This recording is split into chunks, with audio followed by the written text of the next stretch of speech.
Okay, cool. Task 7. I like this one. So let's just let's read through the first piece anyway. So create a new program to demonstrate CRUD functionality for a list. So I'm just going to do that as a new Python file in our current project.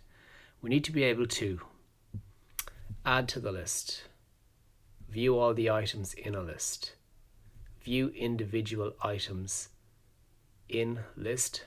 Okay, good typo. Update items in the list and delete items from the list. This is CRUD functionality. So this is create, read, update, and delete. Okay, so for anything we're using for data persistence or data storage, and obviously for this it's a list, which is a linear data structure, we want to be able to create, which is basically add something to the list.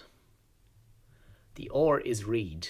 I should be able to access or view some of the information from the list. Okay. The U is for update. I should be able to update some of the information currently in the list. And equally, the D is for delete. I should be able to delete something from the list if I want. So usually when I'm working with kind of, as maybe we'll call it data persistence, storing information, the CRUD comes into it.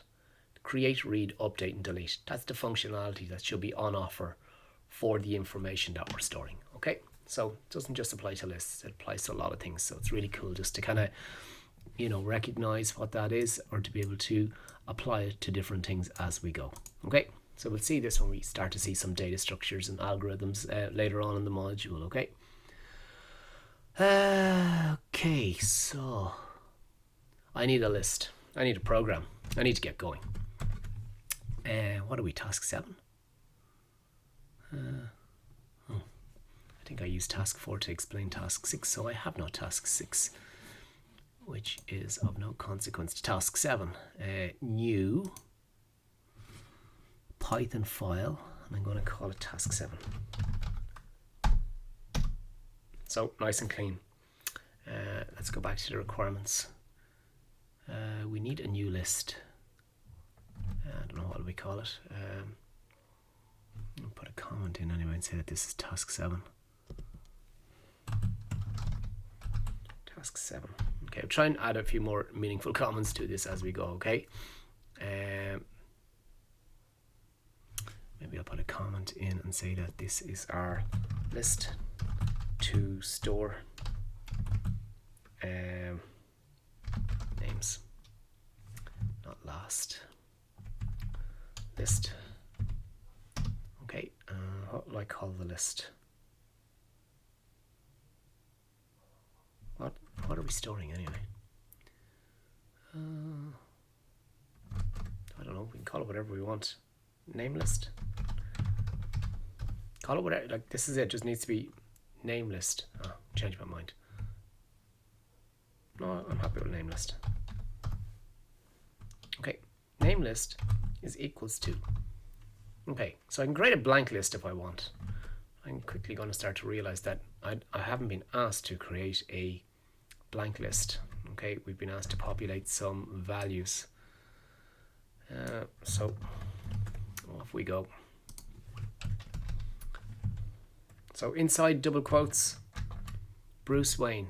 So now there's one item in the list. Okay, everything in the list that's hard coded needs to be separated with a comma. So this is going to be Bruce Wayne. So outside the double quotes, comma, space, double quotes, Diana Prince, and off it goes. Okay, so I'll do 3. I'm going to do them all actually, but I'm going to space it out a little differently. Maybe I should just keep going in a line, should I?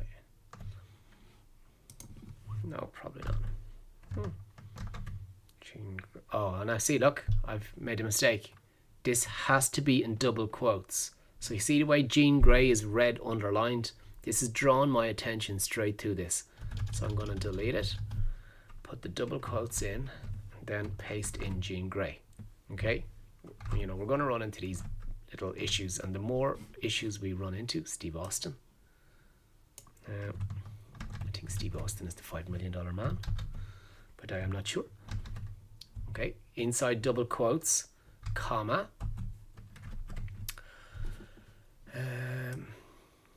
Kathy Kane. Not sure. Okay, comma. The pattern to it. Stephen Rogers. Steve Rogers. Is that Captain America? I don't know. I think so. Comma. Robert Bruce Banner. Okay. Don't make him angry.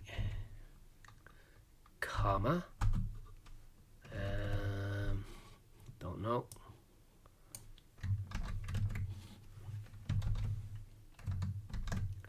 Can really make a pop quiz out of this.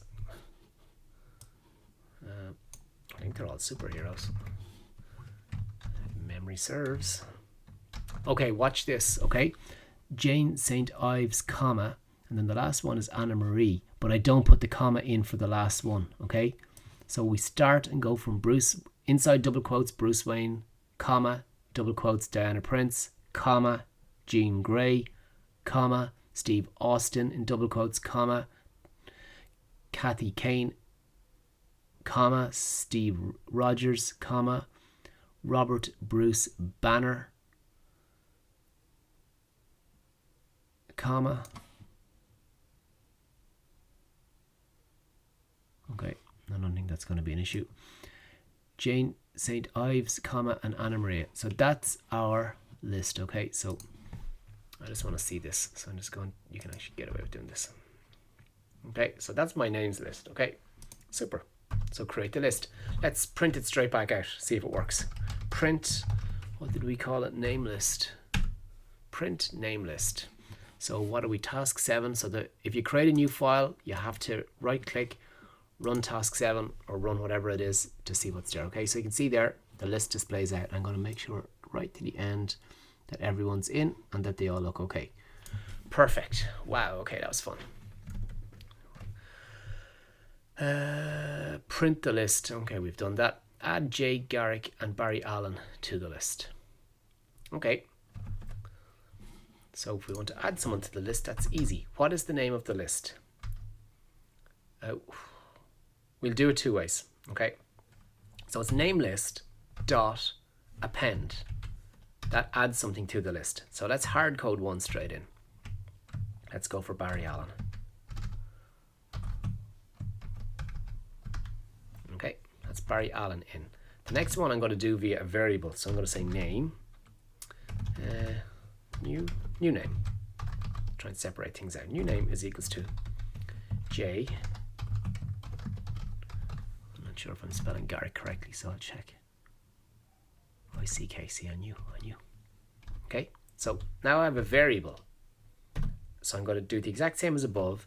Name list dot append, and this time I give the name of the variable, which is new name. Okay, so it's the exact same as what we have here, except that instead of this one's just giving the string straight into append, this one's giving the variable name. So the variable is storing Jay Garrick. Okay, so the two of these are the same, if that makes sense. Okay, so it's just that we've used a variable in this one. Okay, so the variable one's probably better. Okay, let's see that happen. I'm going to be lazy. Actually, no, I won't be lazy. I'll actually move the print list down. Control V. Oh, great. Control Z. Okay, I'm back to typing. Print, what did we call it? Name list. Okay, let's run and see if our two friends have been added. Scroll all the way across. Now you can see Barry Allen is in. We've added Barry Allen to the list, and we've added Jay Garrick to the list. So that's really cool. Okay. I know that's given out because it doesn't like the structure that we have, but that's I just brought this down just for readability. Okay, so if anyone's giving out about this, it's really just so we can see the code of what's going on. Okay. Print the list. Remove Jean Grey from the list. Okay, cool.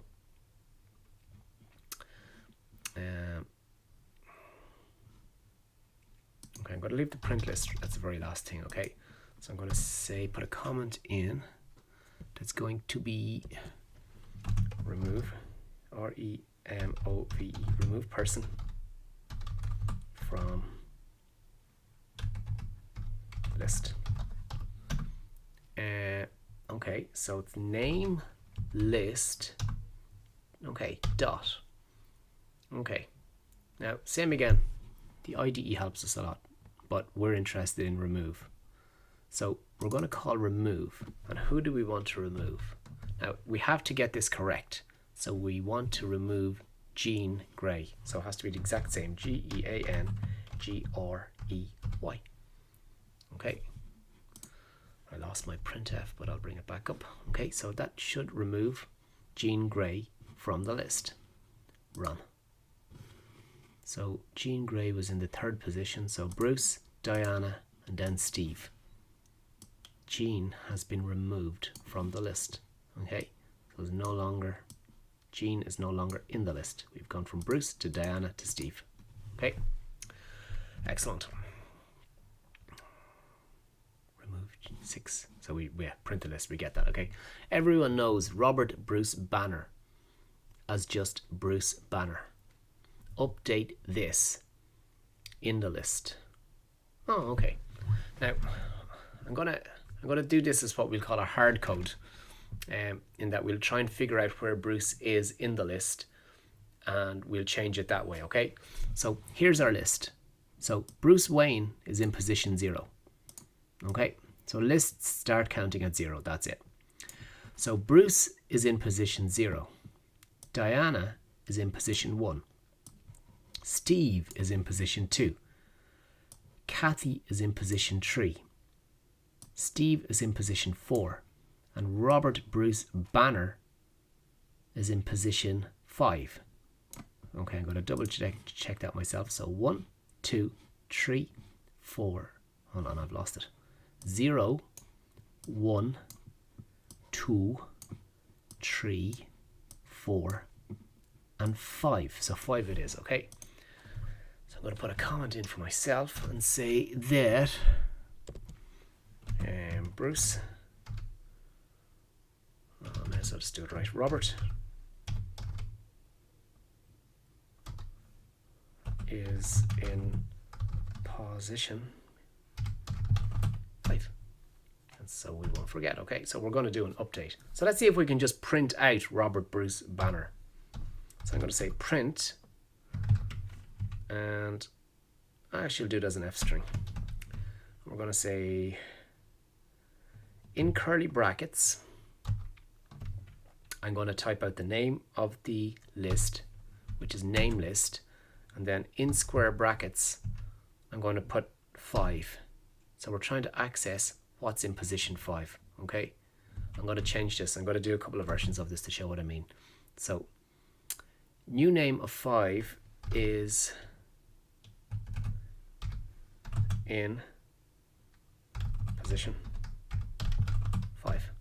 Okay, so the curly brackets of the F string is the only thing I'm going to put a space in here. Okay, we're accessing whatever is stored in new name in position 5, and I'm hoping that it's Robert Bruce Banner. Okay, run.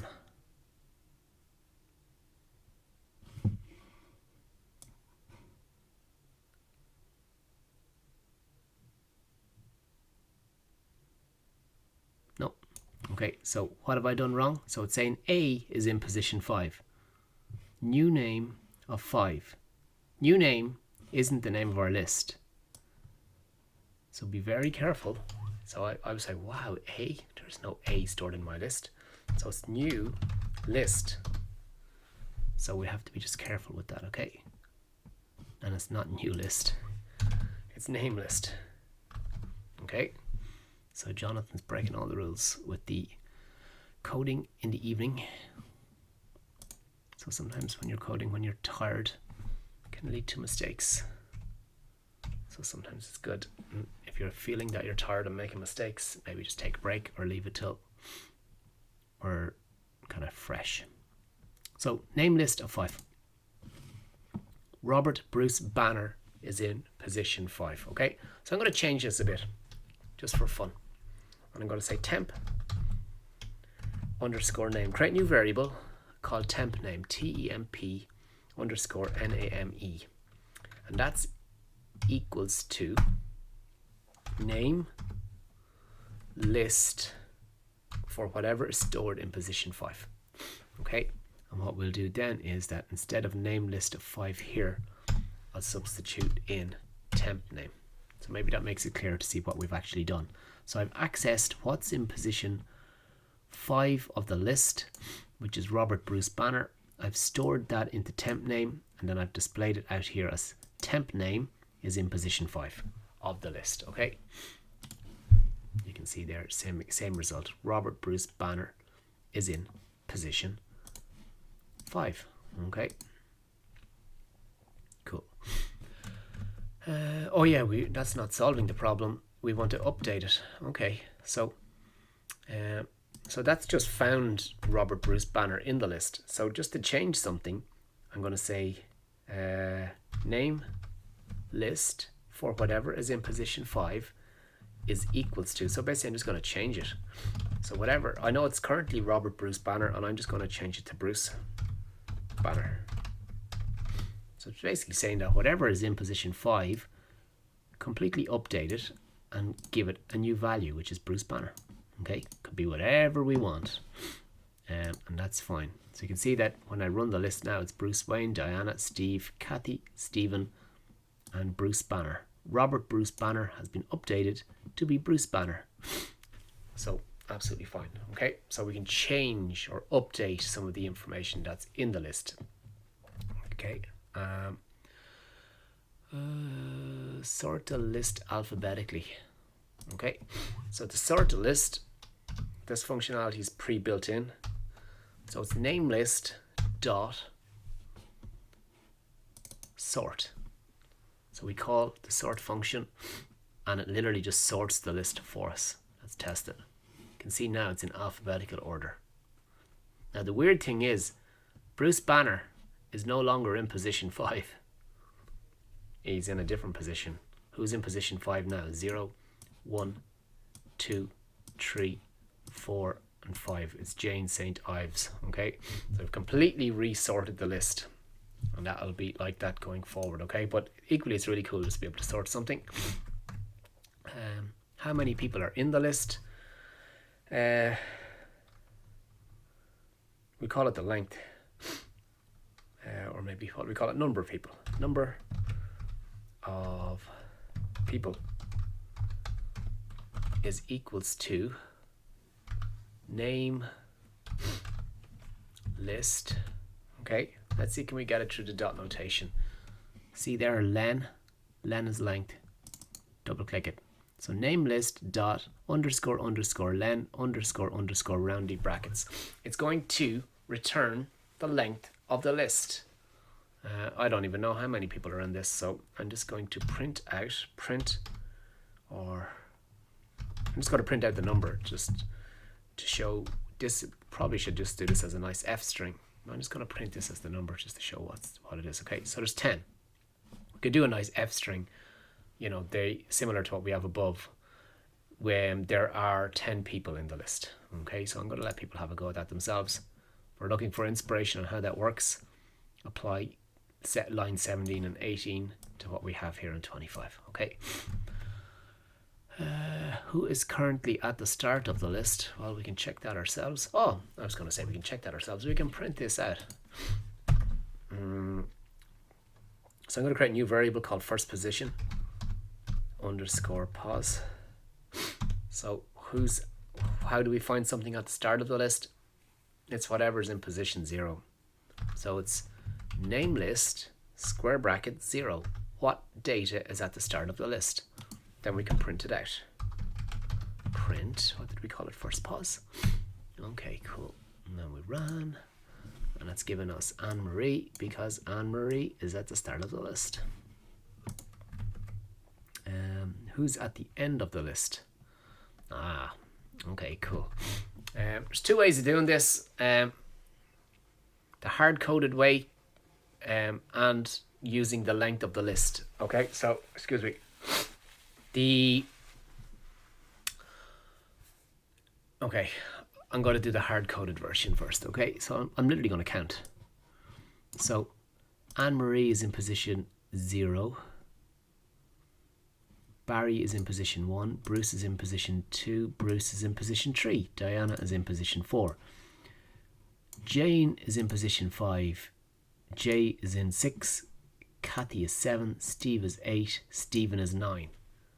Okay, cool. So if I print out who's in position 9, it's going to give Stephen Rogers because Stephen is the last person in the list. Okay, so let's check that.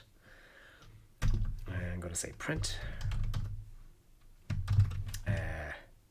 Name list of position 9. Okay, maybe I'll just put one more print in. I'm going to say last in list.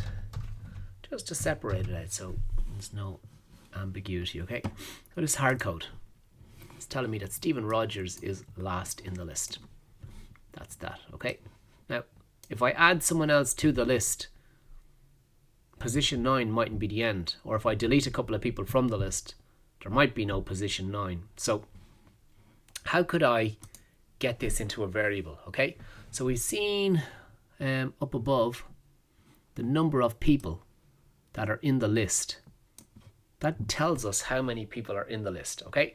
So that's going to be, we've seen it there, it's 10, okay? So if I start counting, I'm counting 1, 2, 3, 4, 5, 6, 7, 8, 9, 10, okay? The only difference is that the list starts counting at 0. So whatever is going to be in the last position of the list, it's going to be the length minus 1. So you can see that we used 9 to access Jay Garrick, but there's 10 people in the list. So if I do 10 minus 1 is 9, it's going to give me the last person in the list. Okay, so let's just try that. I'm going to call it index. Index. No, I'm changing my mind. I'm going to call it position. Position is equals to number of people minus 1. It's going to be 9. Okay, now what's going to happen is if I delete a couple of people from the list, let's say I delete 4 people and there's only 6 people left in the list, whoever is last in the list is going to be in position 5 because it's 0, 1, 2, 3, 4, 5. And to get that, it's the length of the list, which is 6 minus 1, because the list starts counting at 0. Okay, so if I do position is equal to number of people minus 1, that gives me the position of the last item in the list. So we just test it, okay? And it's telling me Steve Rogers. Cool. So let's just test this one more time. I'm going to remove someone from the list, which is here, okay? Do you know what? I'll remove Steve Rogers. Name list dot remove. I'm going to make sure I just don't typo this for Stephen Rogers. I'm just going to literally use the list functionality to remove Stephen Rogers, and then we're going to see who the last person in the list is. So the numbers are changing if I remove a person from the list, okay?